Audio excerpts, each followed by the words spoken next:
Tak to je náš dnešní vlog. Jak jdeme do kopce.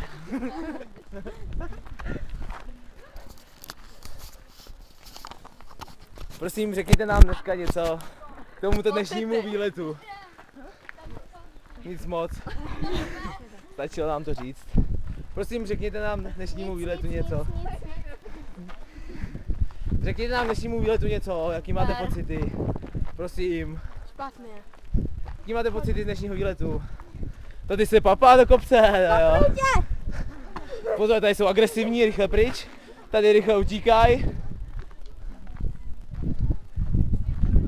Dobrý den, prosím vás, řekněte nám dnešnímu výletu něco. Něco pěkného. Nevím. Jak nevím.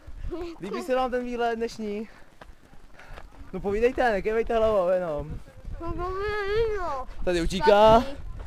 Už mu děláš rohy. Nevím.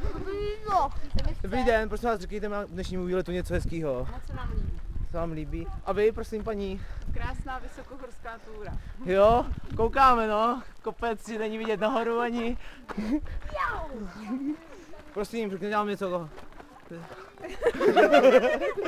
Řekni nám něco, pane. Potřebuješ. To, jak se vám líbí dnešní výlet? Nelíbí.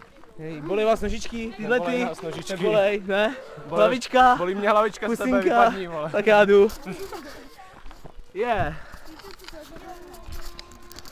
Tak dnešní vlog končíme, zase zítra se ozvu. Čus!